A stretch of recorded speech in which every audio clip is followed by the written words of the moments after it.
সাধারণ মানুষের দুয়ারে সরকারি পরিষেবা পৌঁছে দিতে মালদার গাজলে সাড়ম্বরে শুরু হলো রাজ্য সরকারের জনকল্যাণ শিবির।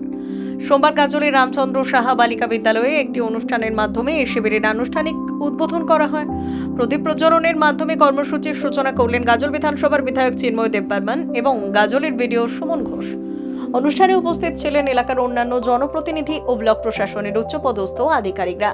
প্রশাসন সূত্রে জানা যায়, এই শিবিরে রাজ্য ও কেন্দ্র সরকারের বিভিন্ন জনমুখী প্রকল্প সম্পর্কে সাধারণ মানুষকে সচেতন করা হচ্ছে। শুধু তথ্য দেওয়াই নয়, যোগ্য উপভোক্তাদের হাতে সরাসরি পরিষেবা তুলে দেওয়ার ব্যবস্থাও রয়েছে এখানে। বিশেষ করে অন্নপূর্ণা ভান্ডার ও আয়ুষ্মান ভারতের মতো একাধিক গুরুত্বপূর্ণ প্রকল্পের সুবিধা এবং আবেদন প্রক্রিয়া নিয়ে বিস্তারিত আলোচনা করা হচ্ছে। সাধারণ মানুষের সুবিধার্থে ব্লক প্রশাসনের পক্ষ থেকে প্রতিটি উন্নয়নমূলক কর্মসূচির জন্য আলাদা আলাদা কাউন্টার খোলা হয়েছে। এদিন উদ্বোধনের পর বিধায়ক চিন্ময় দেববর্মন নিজে শিবিরের বিভিন্ন স্টল ঘুরে দেখেন এবং কর্মকর্তাদের প্রয়োজনীয় নির্দেশ দেন। ব্লক প্রশাসন জানিয়েছে, আগামী 17 জুন পর্যন্ত এই জনকল্যাণ শিবির চলবে। এলাকার সাধারণ মানুষ যাতে এক ছাতার নিচে সমস্ত সরকারি প্রকল্পের সুবিধা পেতে পারেন, সেটাই এই শিবিরের মূল লক্ষ্য।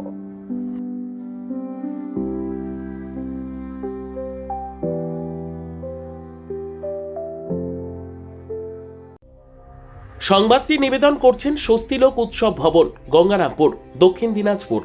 আনন্দের সঙ্গে আপনারা জানেন, আমি তারপরেও আনুষ্ঠানিকভাবে যেহেতু আজকে এই জনকল্যাণ শিবিরের শুভ সূচনা করেছি আমাদের এই রামচন্দ্র সাহা বালিকা বিদ্যালয়ে, তাই অত্যন্ত আনন্দের সঙ্গে জানাই পশ্চিমবঙ্গের মানুষের সুবিধার জন্য, পশ্চিমবঙ্গের মানুষের জনকল্যাণের জন্য পশ্চিমবঙ্গ সরকার নতুনভাবে পরিবর্তিত সরকার তৈরি হওয়ার পরে প্রথম আজকে আমরা একটা জনকল্যাণ শিবিরের আয়োজন করতে পেরেছি।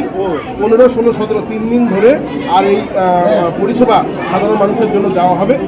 19টা দপ্তরের প্রায় 54টা মতন এরকম স্কিম রয়েছে যেগুলোর সুবিধা আর মানুষ এখান থেকে পাবে। তার মধ্যে আয়ুষ্মান ভারতের যেমন কার্ড করা রয়েছে, তেমন আপনাদের হচ্ছে ওই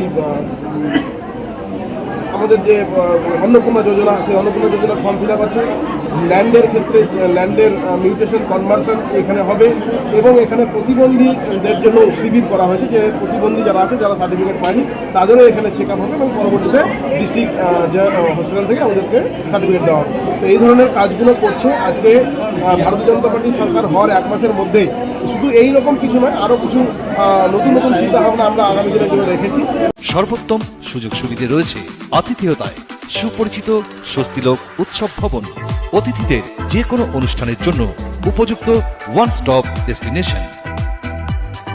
আমরা আপনার বিশেষ অনুষ্ঠানটিকে অবিস্মরণীয় করে তুলি। স্বস্তিলোক উৎসব ভবন, শিববাড়ি রোড, গঙ্গারামপুর, দক্ষিণ দিনাজপুর।